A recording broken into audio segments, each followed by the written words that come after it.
Hi guys, welcome back. So, we just completed our first villain of Wrath of the Cosmos in Deadline.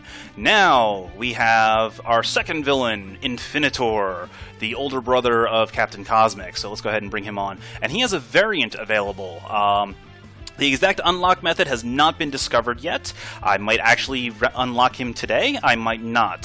Supposedly, killing him with one of Captain Cosmic's constructs is a potential trigger condition. So, of course, we're going to be bringing Captain Cosmic along because we gotta have a good old sibling fight. As for the other heroes we'll be bringing along, we're gonna need some good crowd control. So let's bring Tempest along. Ra is actually not good crowd control because Infinitor's entire deck are one-shots and manifests, and all of Ra's area damage is Inferno and Drawn to the Flame, and Drawn to the Flame requires the environment or the villain to have ongoing, so that's bad. Instead, let's bring... we're not bringing Haka, before you even asked. No. Because I did a test game where I had Haka in Savage Mana, and if Infinitor can't play a manifestation, he doesn't like that. Let's just leave it at that. So instead, let's bring along Mr. Fixer, because he has the Jack Handle, which does all sorts of silly things. And we'll bring along the Scholar, because we're going to need a good tank. Alright, as for the environment where we'll fight him at, let's go to the other new environment, the Enclave of the Endlings! And yes, there is a reason I'm going to say that. Here's why.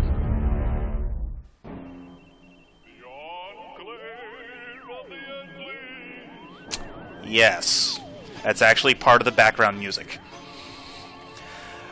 Alright, so let's go ahead and get started. So, Infinitor's start off. He starts off on the Tormented Malefactor side, and he reveals cards from the deck until he gets the number of manifestations equal to the number of heroes minus 1. So 3 manifestations are put into play. At the start of his turn, if there are ever enough manifestations to outnumber the heroes, he flips. Otherwise, all damage to Delta villains is minus 1, and at the end of the villain turn, Infinitor hits the hero with the highest HP for 3 damage. So we're already off to a terrific stop. Let's see, Captain Cosmic, we've got Augmented Allies, what is this? Cosmic Weapon, and Autonomous Blade. Okay, Autonomous Blade is good, Cosmic Weapon is okay. Augmented Ally, I don't really want those early, because I don't have any powers to give. Alright, Scholar, we've got Bring What You Need, Keep Moving, Know When to Hold Fast. Okay, those are not bad starts. Tempest, we've got Gene-Bound Shackles. That's going to be useful, actually, because that will let me still deal damage to Infinitor even through his damage reduction.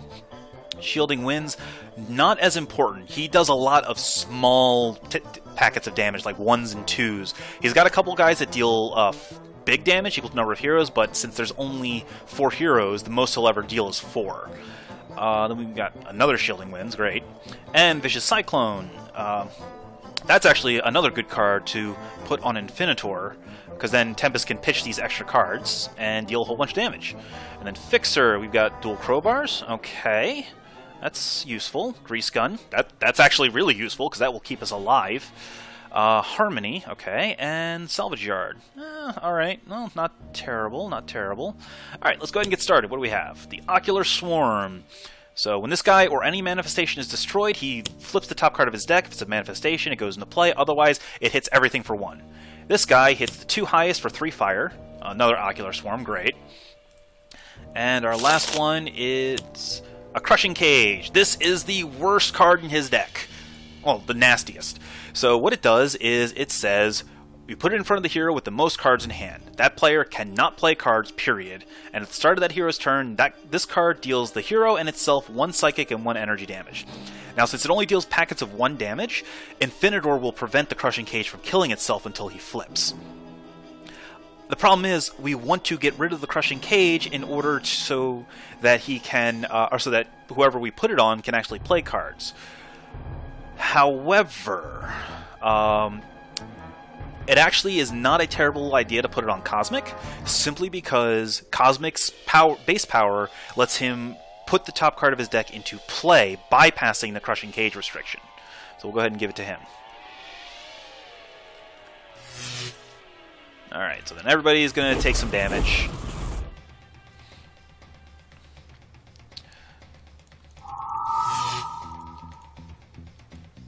So skip the card play, but we still get to peek at the top card. And it's a Potent Disruption. Well, I don't have a construct to destroy, so that's just going to go to hand. Because it's not going to do anything. Alright, so now, as for the Scholar, let's go ahead and keep moving.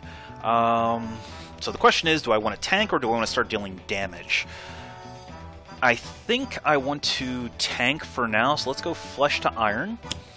And then for my second card play, we're just going to hold fast, draw some cards, and end the turn. Because I don't have any way of letting a Scholar play out-of-turn cards. So I need to... I want to be able to hold fast if I'm going to be able to get advantage off of it. Alright, so let's go ahead and Genebound Shackles.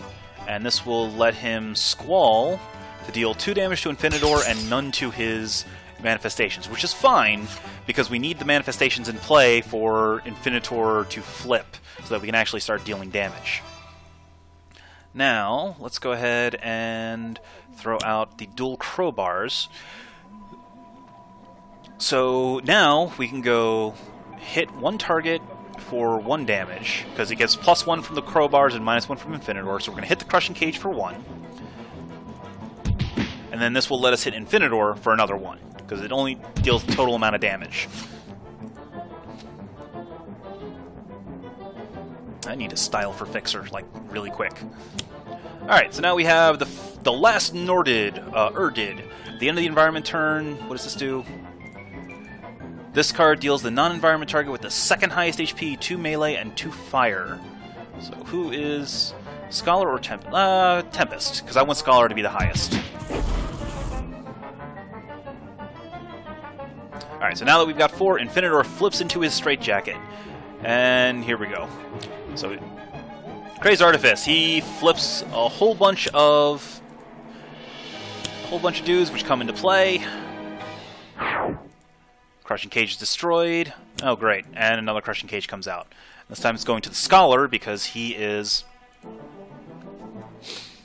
Okay, so let's back up a bit because a lot of stuff just happened. So the first thing happened is he played Machinations of a Crazed Artifice, which is reveal the top 4 cards of the villain deck, number of heroes, any manifestations revealed this way, and then all one-shots are discarded. If no manifestations are revealed this way, he plays his next card. So if he flips 4 one-shots... Yeah. Yes, we are. Okay, so then... Hello.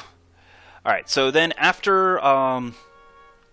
after he put out his 2 dudes, Infinitor's game text, at the end of the villain turn, the manifestation with the lowest HP is destroyed. Then Infinitor deals damage equal to the number of heroes to the 2 heroes with the highest HP. Now... That's going to be Scholar and Fixer, but first, Ocular Swarm has to resolve its trigger, where it reveals the top card of the villain deck, and if it's a manifestation, it goes into play. Otherwise, you discard it, and all heroes take 1 energy. So let's go ahead and choose for me. Everybody takes 1 except for Scholar. Now, Scholar and Fixer are each going to take 4. Scholar's only going to take 2 because of his Flesh to Iron. And then these 2 guys are going to take 3. Actually, let's have Tempest take the 3. Scholar and Tempest are going to take damage. Scholar is the highest, so he's going to get punched by the manifestation. And then Reckless Hellion is going to hit Scholar and Cosmic. So, Infinitor is just a gigantic damage race. That's the long and short of it. The goal is to defeat Infinitor as quickly as possible. Let's go ahead now. Let's go ahead and give Fixer a Cosmic Weapon, because this card is hilarious with Fixer's equipment. Because Fixer's equipment doesn't care how Fixer deals damage, only that he deals damage. Alright, so let's go ahead and fabricate.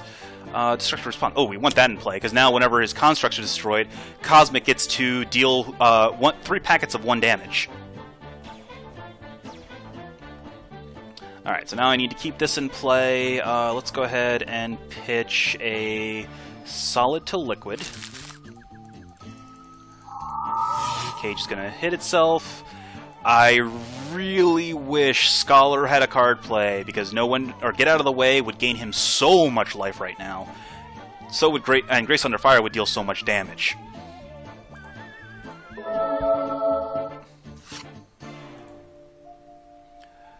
Okay.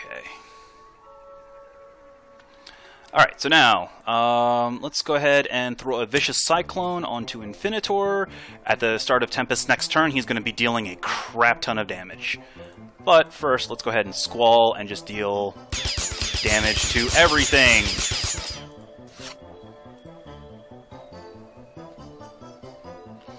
Alright, so now we have a choice. We can either Grease Gun, so that nobody takes any damage for a round, which actually would not be a terrible idea, because it would give me time to draw into a style, or I can just throw out Harmony, hope I draw a style, and then Cosmic Weapon to deal a whole ton of damage. I think I like the Harmony play.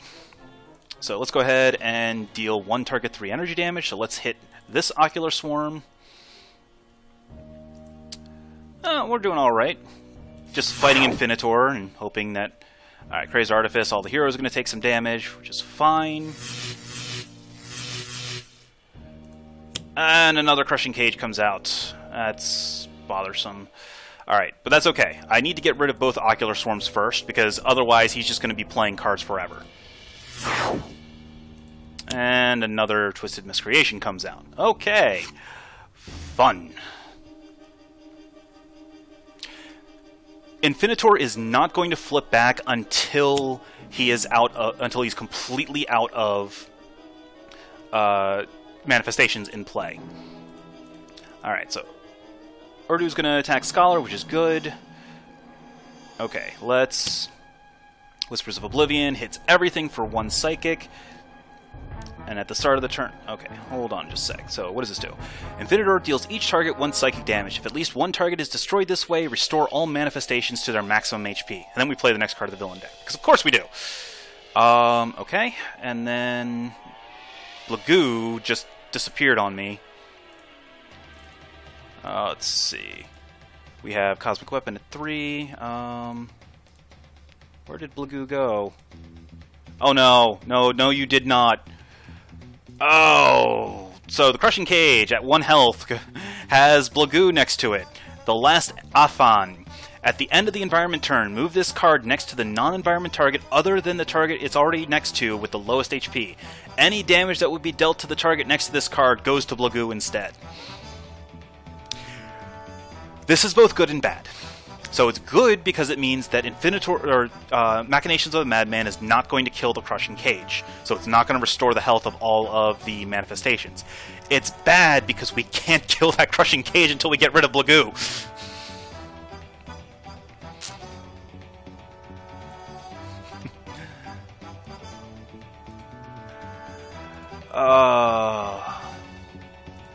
Yeah, Infinitor with a... That would require bringing Wraith, though, and I didn't bring Wraith.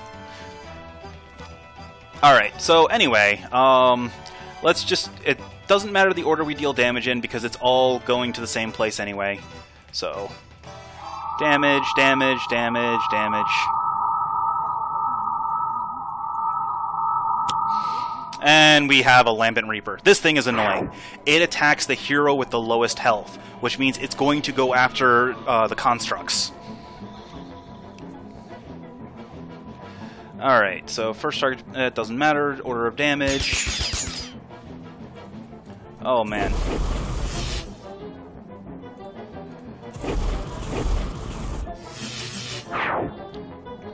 And Destructive Response actually will let me ping off some stuff.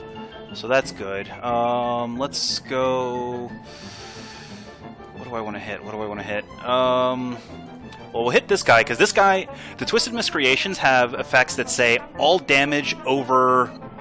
Any damage more than 1 is reduced to 1. So, unless you're doing irreducible damage, you can only hit them for packs of 1 damage a shot.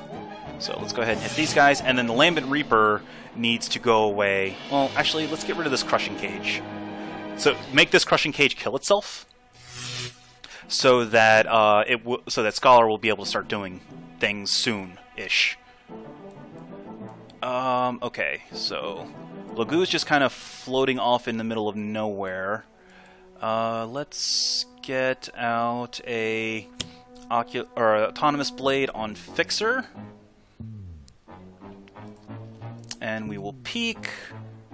I don't want to play Construct Cataclysm just yet.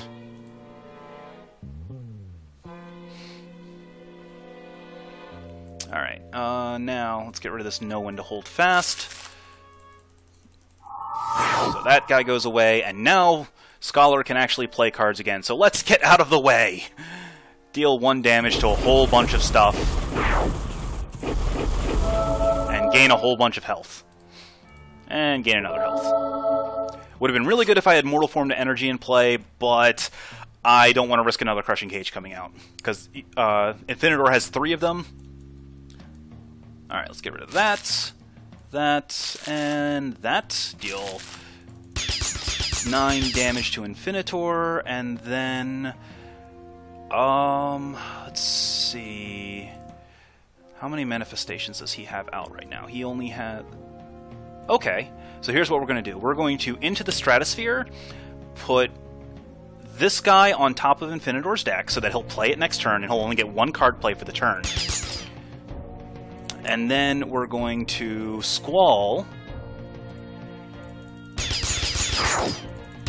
And now the Lambent Reaper is a construct still in play, so Infinitor is not going to flip back for at least another turn.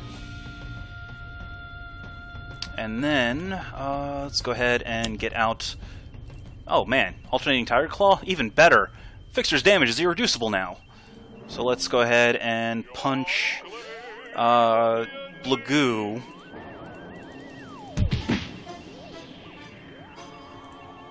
And then we will hit Infinitor for 5. And then hit Infinitor for another 2. Oh, speaking of Hoist Chain, just drew it.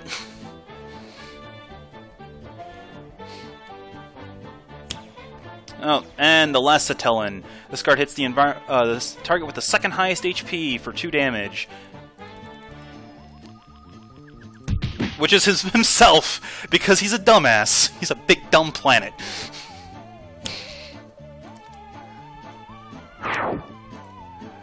Oh.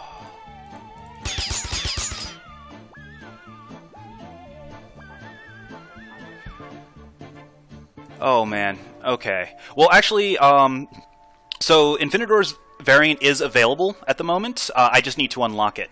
This card deals the yes, target with the 2nd highest. It does not say non-environment. Oh, jeez. Sometimes the environment just does silly things. Alright, so now, I believe the trick is to get Infinitor to... or is to use a construct to off Infinitor. So we want, let's see... Do I want to get Unflagging Automation out, or...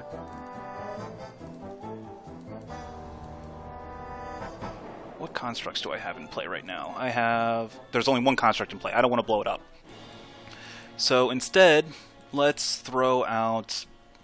Oh, let's throw out Augmented Ally and give it to Fixer, because that's fair. Fair and balanced. Fabricate, what do we have? Wounding Buffer. Sure, let's put that into play and give that to the Scholar. So now whenever the first time the Scholar takes damage each turn from a given target, Scholar, or the Wounding Buffer, will retaliate for 2 damage to that target. Alright, so let's get rid of this solid to liquid. And then we will don't dismiss anything. So Captain Cosmic. Top card into play. Cosmic Weapon. Give that to... let's just give it to Scholar, sure. Let's go Tempest. Top card into play. Shielding Winds. Alright, sure. Fixer. Top card into play. Bloody... Oh, it's going to blow itself up. Dang it. Otherwise, I could have done some oh, wait. I can Augmented Ally it first. Oh, wait, he has Augmented Ally, right? Yeah, so I can use Augmented Ally to get the Bloody Knuckles trigger before it blows itself up. This is going to be funny. Alright, so Scholar. Let's move a card from the trash to hand. Let's get out of the way, and then we will deal 3 damage to Infinitor.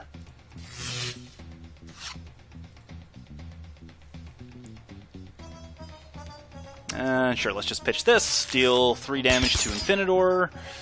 That's fine, and then hit everybody for a bunch of damage.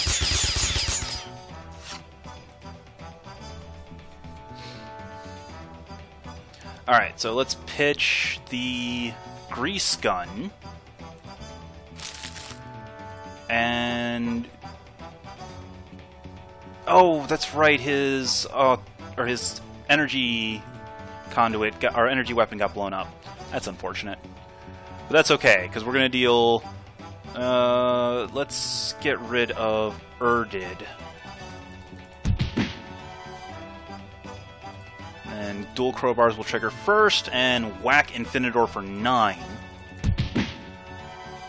Actually, do I want to do it that way?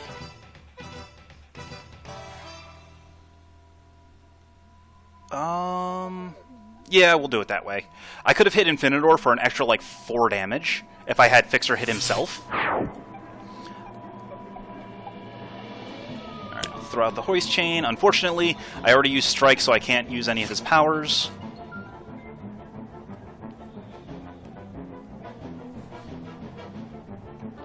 Alright, so now we have Jansa! She heals all of the... the environment's starting to... oh, the environment's turning on Infinitor. Oro's still punching himself because he's an idiot.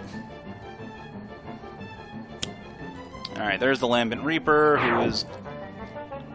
okay, doesn't matter. Lowest health will be... Fixer's Augmented Ally, I think. Yeah. And let's go ahead and plink Infinitor for 2. And then we'll tag the Lambent Reaper for 1. I don't have any damage-triggering constructs, do I? No. That's unfortunate. Alright, so stop dealing damage.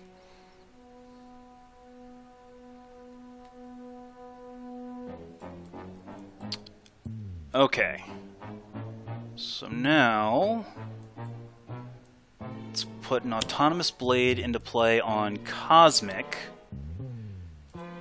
Peek at his top card. And we will put the Siphon into play on... Fixer. Yes, Fixer.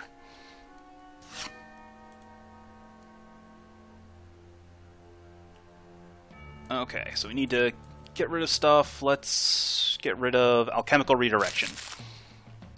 And then let's get out of the way. Now, unfortunately, all the damage to the environment is going to be prevented because of Jansa, so he's only going to heal for 2. But I get to Cosmic Weapon Infinitor for 3.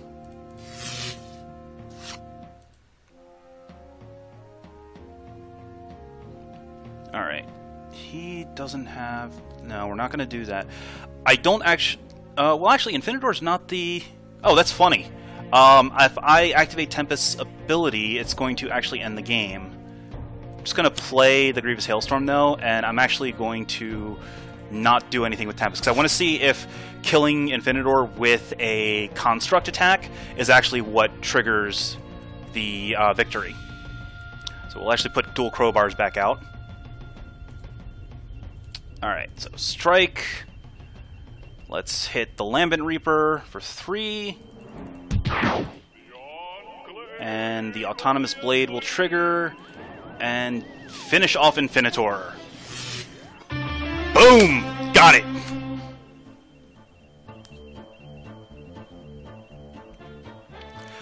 So Squall would have ended the game because the only 2 villain targets were Infinitor and the Lambent Reaper, both at 2. So if I had used Squall because of the Gene-Bound Shackles, I could have given it the +2. And it would have killed them both. But now we have Heroic Infinitor. We're going to save him for a little bit later, though. Alright, so that was Infinitor on normal. Stay tuned, I'm going to take a quick break, and when I come back, we're going to go against the next villain. One of my favorite villains in the expansion, actually. I'll see you guys in a little bit.